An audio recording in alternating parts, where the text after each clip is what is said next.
Nah, hadirin berbahagia, kita akan dengarkan pemaparan dari panelis kedua, Ibu Farida Rahman, SPSI MM, selaku Principal of Jakarta Emerald School. Assalamualaikum warahmatullahi wabarakatuh.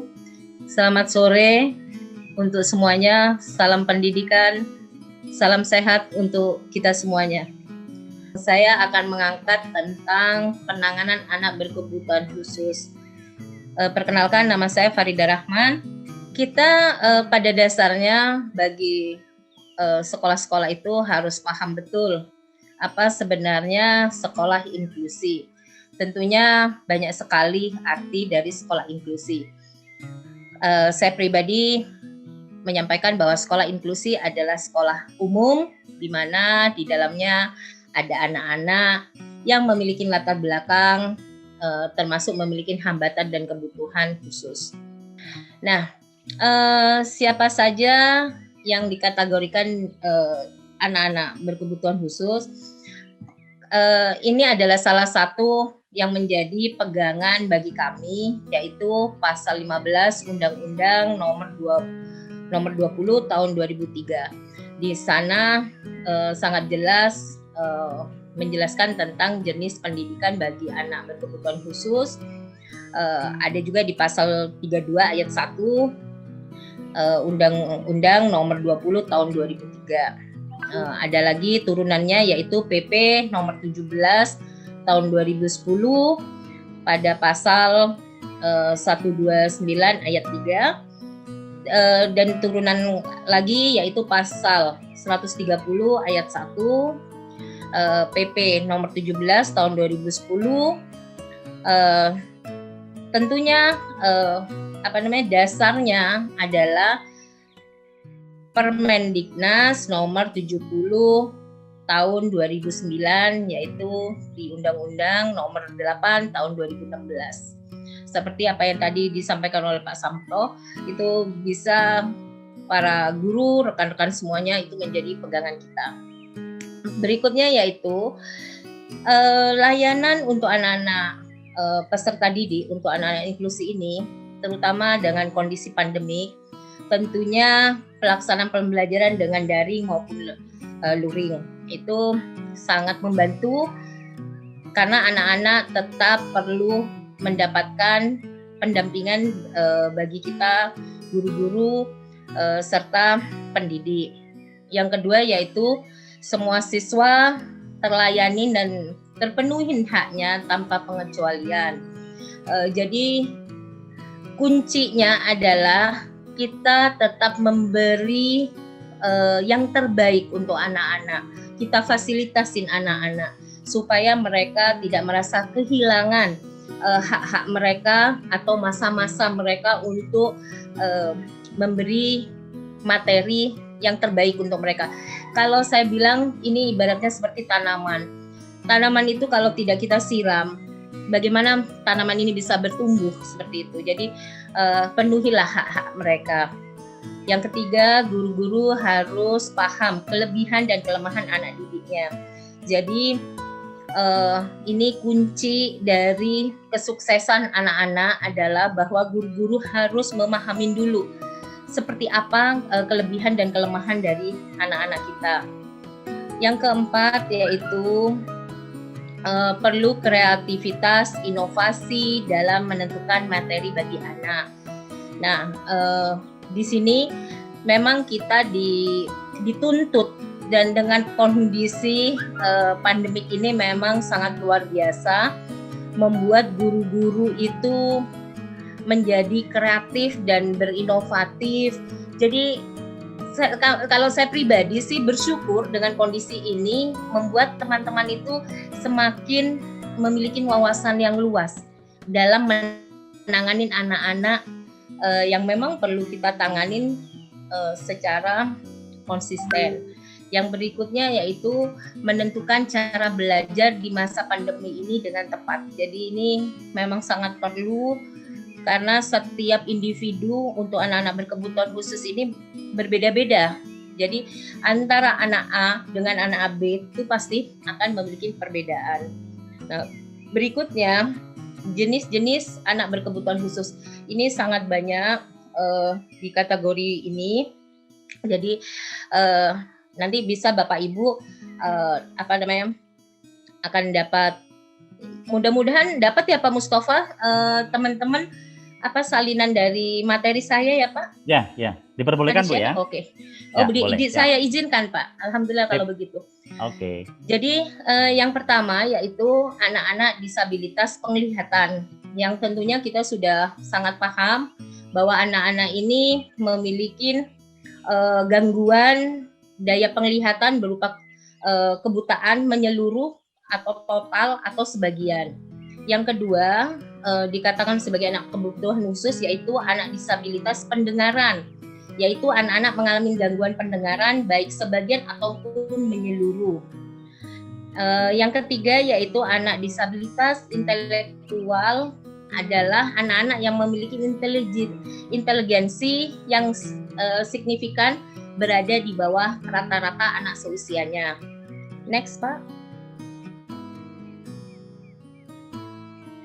Yang keempat adalah anak-anak disabilitas fisik, yaitu anak yang mengalami gangguan gerak akibat kelumpuhan. Seperti itu. Ini pernah saya alamin kepada murid saya. Saya dulu memiliki siswa, dia sempat koma 3,5 tahun. Jadi memang seluruh tubuhnya mengalami kelumpuhan dan mengalami kebutaan tapi tidak permanen. Alhamdulillah dengan pendekatan secara individu, dengan tentunya dengan motivasi yang ada, alhamdulillah dalam waktu 1,5 tahun anak ini bisa melewati masa kelumpuhannya dan penglihatannya. Ini kadang-kadang kita tidak boleh patah semangat ya Bapak Ibu. Yang kelima yaitu anak disabilitas sosial, adalah anak yang memiliki masalah atau hambatan dalam mengendalikan emosi dan kontrol sosial serta perilaku penyimpangan. Yang keenam yaitu anak dengan gangguan pemusatan perhatian atau hiperaktif. Ini yang sering dihadapin oleh teman-teman di lingkungan ini. Sekarang ini semakin banyak sekali kehadiran anak-anak yang memiliki gangguan di posisi pemusatan perhatian ini. Next Pak.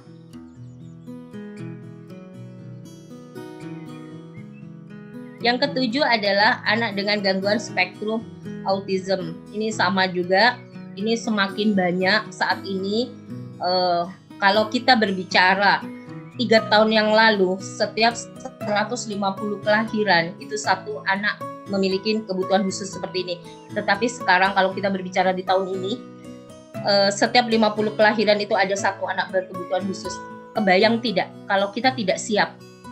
Artinya kita memang harus siap untuk menghadapi kondisi tantangan-tantangan ini.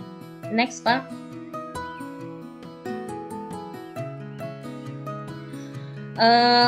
Yang ke-10 adalah anak dengan kesulitan belajar khusus atau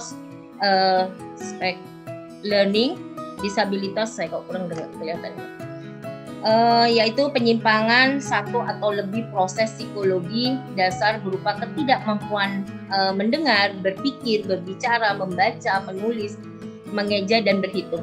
Nah ini sangat-sangat banyak terjadi, yang kadang-kadang guru-guru itu selalu melabelkan mereka menjadi kata maaf anak-anak bodoh. Sebenarnya mereka yang harus kita pahamin, sebenarnya ada hambatan di dalamnya. Yang ke-11 yaitu anak dengan gangguan kemampuan komunikasi.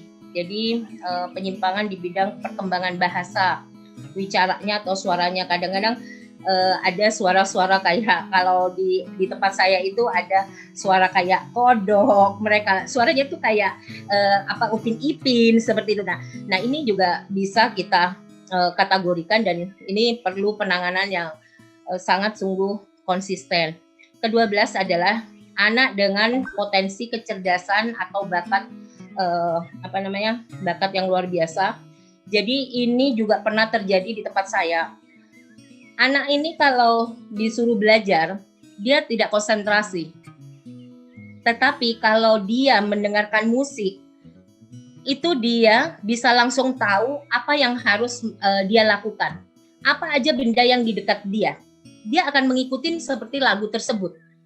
Jadi hal-hal yang kayak gini yang memang perlu kita terus motivasi kepada anak-anak, yang artinya anak-anak ini sangat peka di dalam pendengarannya, seperti itu. Next, Pak.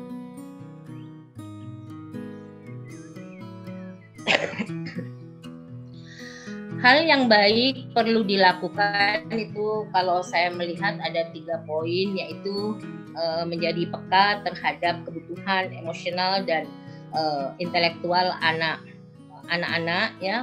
Ini tentunya hubungannya dengan orang tua juga. Yang ketiga adalah menanggapi dengan lebih baik permintaan bantuan guru. Jadi yang ketiga adalah pendapat yang lebih baik tentang guru dan sekolah. Next. Yang perlu disiapkan sekolah yaitu ketersediaan guru pembimbing khusus, itu harus ada ya Bapak Ibu. Yang kedua, tersedianya sarana prasarana bagi peserta didik. Yang ketiga, memiliki program kegiatan yang sesuai kebutuhan anak, itu harus kita buat. Yang keempat adalah memiliki sistem evaluasi. Next.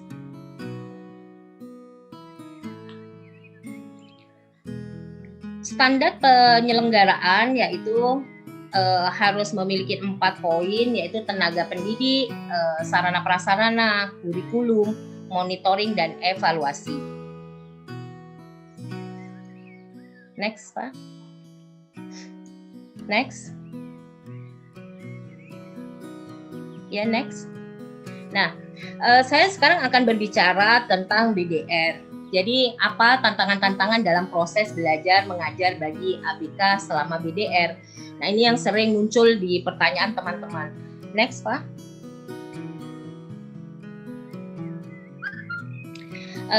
Tantangannya yaitu yang pertama jaringan yang terkadang kurang stabil. Yang kedua adalah pendampingan. Jadi pendampingan di sini mungkin awal-awal masih bisa didampingin, tapi menuju ke mulai bulan Agustus, September itu sudah mulai nih bermasalah dengan pendampingan.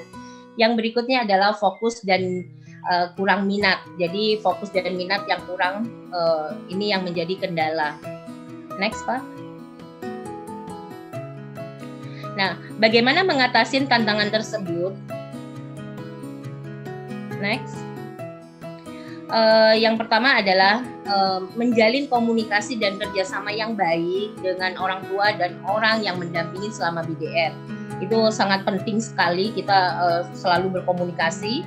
Yang kedua, mengirimkan peralatan dan lembar kerja untuk praktek di rumah. Jadi kalau untuk anak-anak berkebutuhan khusus ini, Bapak Ibu, tidak bisa hanya materi belajar lewat video saja, tetapi memang kita harus lebih banyak ke project-project. Jadi misalnya kalau di tempat saya itu tentang belajar misalnya tentang anggota tubuh. Jadi memang anak-anak kita ajarin bagaimana dia menggunting, menempel mata di mana, hidung di mana, mulut di mana. Nah, itu memang perlunya kreativitas bagi kita guru-guru. Yang ketiga adalah membuat materi belajar yang menyenangkan dan sesuai dengan kebutuhan anak. Seperti itu. Next, Pak. Ya, Papa. Karena kita juga ngejar waktu, saya cuma dikasih waktu 20 menit. Yang berikutnya adalah apa kemungkinan tantangan baru dan solusi ketika sekolah dibuka kembali bagi ABK. Nah, ini yang bikin semua manusia ini, guru-guru ini deg-degan ini. Yang pertama yaitu adaptasi. Tentunya adaptasi siswa terhadap lingkungan sekolah, melihat sudah terlalu lama siswa belajar di rumah.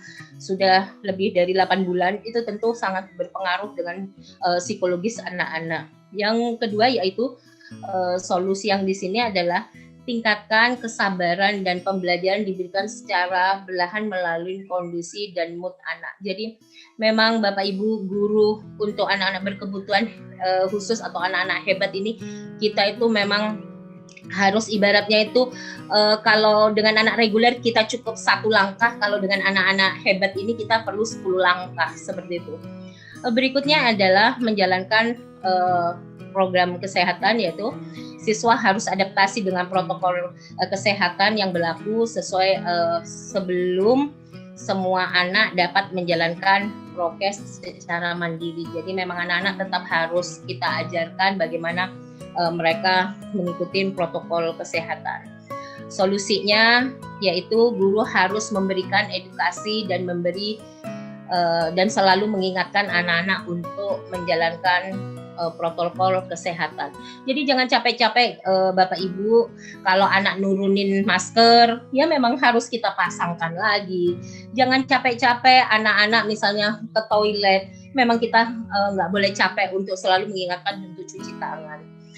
Berikutnya yaitu apa yang harus dipelajarin dari adaptasi ABK di masa pandemi bagi semua stakeholder pendidikan. Yaitu bagi anak ABK dapat mengenal dan mengoperasikan perangkat elektronik dengan lebih baik, mengikuti kondisi BDR yang mengharuskan belajar secara daring. Nah, bagi pengajar sendiri tentunya dengan pengajaran yang dituntut untuk lebih kreatif dan inovatif dalam membuat materi belajaran serta menjadikan pengajaran baik senior maupun junior untuk dapat menguasai perkembangan teknologi yang ada. Jadi memang biasanya untuk usia yang 45 ke atas itu untuk IT-nya memang agak lambat, tapi nggak apa-apa, kita saling membantu yang para guru-guru junior ini seperti itu. Belajar dari rumah untuk ABK dibutuhkan lebih banyak perhatian yang tercurahkan serta sinergi dari semua peran, yaitu orang tua dan sekolah. Ini sangat penting Bapak Ibu, komunikasi antara orang tua dan pihak sekolah. Terima kasih Bapak Ibu, jika ada sesuatu hal Bapak Ibu boleh langsung mengontak kami pribadi, karena bagi kami untuk menghadapi anak-anak berkebutuhan khusus seperti apa yang dikatakan Pak Samto, bahwa ini adalah PR besar kita, bangsa kita. Jangan sampai bangsa kita menjadi bangsa yang terbelakang karena kita tidak bisa membantu anak-anak generasi kita dengan baik. Jadi bahu-membahu itu sangat dibutuhkan. Dan terima kasih. Assalamualaikum warahmatullahi wabarakatuh. Waalaikumsalam warahmatullahi wabarakatuh. Terima kasih Ibu, sangat semangat sekali sampai tidak tahu kalau sudah selesai ya. Baik Bu Farida, terima kasih atas pemaparannya. Perkenankan saya merangkum sedikit apa yang Ibu sampaikan, bahwa sekolah inklusi adalah sekolah umum di mana di dalamnya ada anak-anak yang memiliki latar belakang dan kebutuhan khusus. Tadi dijelaskan juga jenis-jenis ABK ada penglihatan sebagian maupun total, pendengaran sebagian maupun total, intelektual di bawah rata-rata, disabilitas fisik, kemudian disabilitas sosial atau emosional, hiperaktif, autisme, gangguan ganda, kesulitan belajar, keterbatasan komunikasi, serta potensi kecerdasan di atas rata-rata. Berikutnya adalah hal baik perlu dilakukan terhadap ABK, antara lain kita harus semakin peka dan menanggapi apapun dengan secara positif. Kemudian tantangan selama PDR bagi ABK adalah kendala jaringan. Sebetulnya hampir semua anak ya, tidak hanya ABK ya, dimanapun apalagi di pelosok di daerah-daerah. Kemudian pendampingan yang kurang konsisten dari orang tua ya, semangat di awal tapi kadang-kadang mulai habis tenaga di akhir, kemudian fokus dan minat yang berkurang. Lalu bagaimana cara mengatasinya? Kita harus menjalin komunikasi yang baik antara orang tua dengan guru, mengirimkan peralatan dan lembar kerja dan praktik di rumah karena ABK membutuhkan treatment khusus ya. Kemudian materi belajar yang menyenangkan, serta solusi bagi ABK selama pandemi adalah bagaimana adaptasi dengan lingkungan, tingkatkan kesabaran, menjalankan protokol kesehatan secara ketat dan selalu mengingatkan ya.